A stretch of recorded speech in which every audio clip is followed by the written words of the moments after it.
Chamkaur Godaval.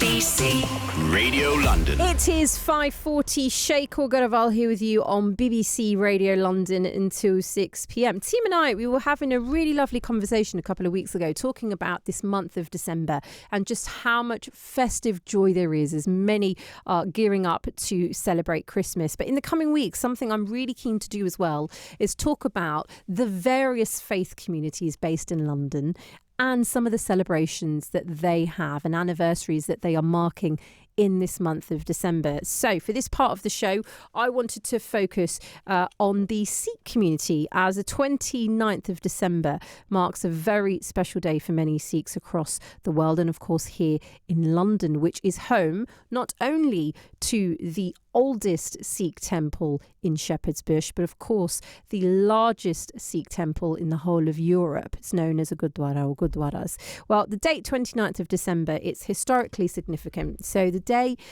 is of the Battle of Kindrana, Muktsar, which took place in 1705. This is where 40 brave Sikhs, the Charlie Mukte, laid down their lives fighting a Mughal force, and many within the Sikh community mark this. But also the main martyrdom events, it's known as Shahidi, of the Char Sahibzade. They were the four sons of Guru Gobind Singh Ji. That occurred a few days earlier, around 21st to the 26th of December in 1704. So what really happens in context is there are an array of prayers that take place within the Sikh temple, but many young Sikh families now are also choosing to mark these important dates with their children. In fact, I have a young friend and her children who on these days, the children will do basically not be sleeping in their bedrooms, doing a sleepover downstairs and really talking about these stories and remembering the Char Sahibzade. Well, joining me on the show, he's a friend of Radio London.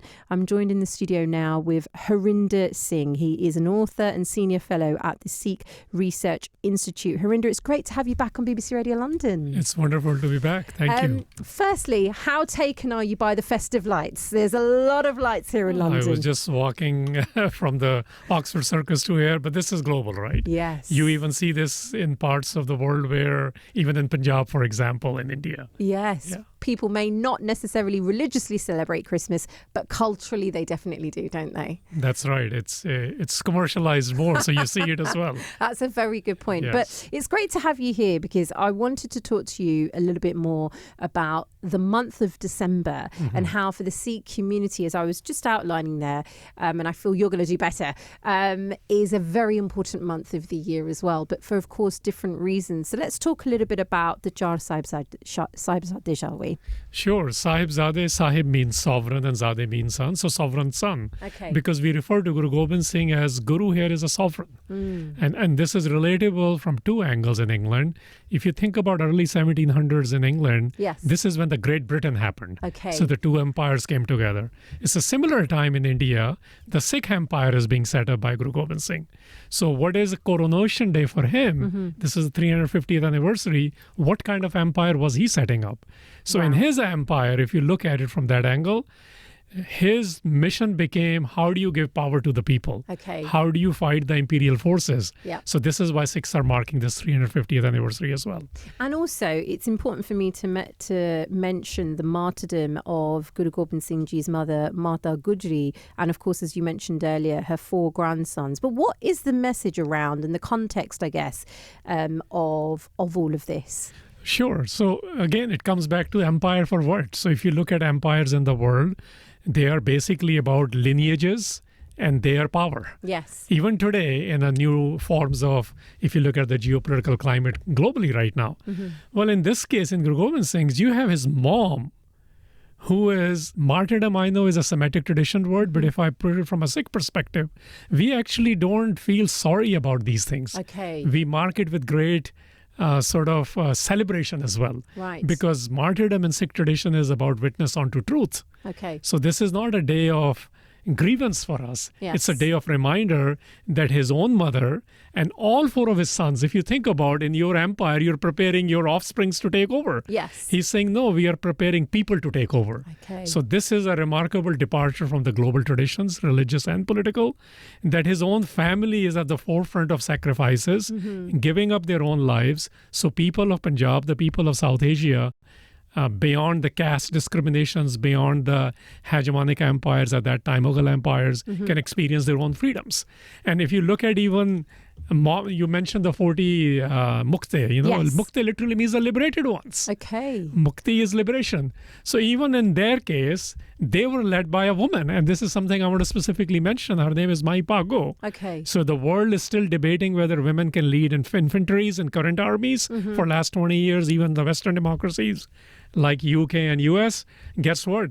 A woman led those 40 liberated ones who were fighting against the imperial army in the early 1700s. That's quite something, because I know for many during this period of December, for many within the Sikh community, it's not just about remembrance when we talk about these individuals and their names. Some would, as you've mentioned there, it's celebration of the message. And what really strikes me, I would say, is the way in which maybe you can say 2nd or 3rd generation British Sikhs, British Londoners, Sikh Londoners are choosing to mark and celebrate this. That was something I wanted to talk to you about, because now you see this in literal form where we have cartoons and films. You have young families, even here in London, who are doing almost like sleepovers where they at night will hold prayers, wake up in the morning and remember these individuals. Why is that important? Because you see, we live in a culture in the last 20, 30 years, from comic books to now movies, which are about superheroes. Yeah. Here you have real life heroes, and this is not imagination. This is reality in each family. So we are in our families, right? Yeah. We have our mothers, we have our parents, fathers, and we have our kids. Yes. And what do? We go out of our way to do anything and everything for them. Yep. But here we hold the gurus and their mothers and their wives and their children in great reverence because they did all of that, but not at the cost of not standing up to oppression, not standing up to what we call freedoms today. Yes. And also, I mean, for me, as I even talked to my own daughter about this, I mean, she's only 8 years old. So she, at this point, I would say wouldn't necessarily, and I don't think I could give her the context around, sacrifice, but talking to her about resilience and also talking to her about fateh, I wanted to get an understanding of that component within the Sikh faith and how it's really celebrated in the month of December. Absolutely. So month of December, just culturally speaking, I remember when I was in my teenager years, it was a very, very known fact that people will not do any weddings during this week in the end of December. I see. Some people will even sleep on the floor. Yeah. I remember taking college students to where Mata Gujri and the 2 Sahibzades were martyred, going to that tower and taking our jackets off and feeling in the middle of December how cold it is to survive. Yeah. And this is at the court of the highest court of the land at the time, where they're being presented. Yeah. And then some of them were actually publicly bricked alive, essentially. So that relatability, I think, obviously talks about courage and resilience. But even if you look at the names, and this is where it becomes very, very good for us to look at, we sometimes don't realize what the names mean. So the first is invincible, Ajit. Yes. So how do you go from Ajit to Jujhar, somebody who is struggling as a warrior? Right. And then so a warrior. And then you have Zorawar, which is strong. And then Fateh, which is what you invoked. Victory is the last thing. I see. Victory happens when you create invincibility in your mind. And when you're preparing to be a warrior, not a fighter, there's a big difference. Fighter is always ready to fight. Warrior is prepared to fight, but as a last resort. And then working towards this strength, which is not physical strength, but also mental and justice and peace ideas as they're being related. This is what secures victory. So there is a correlation even between the names, and it's relatable because they are either preteens or teenagers who are going through this. We have never seen anywhere in the world where the son sends his own children to go fight for justice. I mean, you're talking about young ages, as you say, under 15 years old. And I'm really struck by this image because, as I was saying earlier, my nieces and nephews do this, of young Sikh children, of course, they've been at school, they've been talking about Christmas, they're giving Christmas gifts. Culturally speaking, many Sikh families will still put up a Christmas tree. Yeah. But then at the same time, they're all gearing up and bringing their, pillows and their quilts to come downstairs and sleep on the ground and talk about these stories that you've illustrated. Why is everyone sleeping on the ground during this kind of, it's usually around the 26th or 27th of December? Because when you invoke Guru Gobind Singh, he has written just like that. When there is a day in Sikh history where the king of the Sikhs, Guru Gobind Singh, as we say, he's a sovereign. Yeah. There is family is separated, his army is separated, but there's a day which is invoked in memory across all traditions, and not just by Sikhs.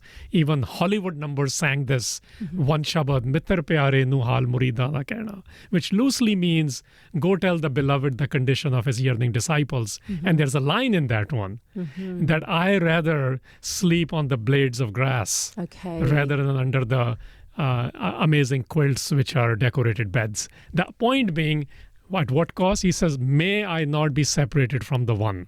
This one idea, this Eko which I like to say is a creative and pervasive force. Guru Gobind Singh actually has that day in history during this period, during this week, where he's sleeping on the ground and he's carefree. Can you imagine that? You have lost your family. Yeah. You don't know what the future holds. Yes. But that's the only time he's depicted as being carefree. I also, bringing it to Londoners and to young, Sikh families, I'm quite fascinated by just this idea of, young children sleeping on the ground, but also understanding the sacrifices made, as you've mentioned, and the teachings that they're learning about their gurus. I wanted to just finally ask you, because people can go to sikhri.org, which is sikhri.org. You've got a brand new book, Guru Gobind Singh Sahib, Life, Vision and Wisdom. Finally, tell us about this. Sure. Basically, most of the Sikhs included, know a couple of footnotes about Guru Gobind Singh. And there's the stereotypes we make. Yes. Like he was a great fighter, he was a great king. But what about his thought? What about his diplomacy?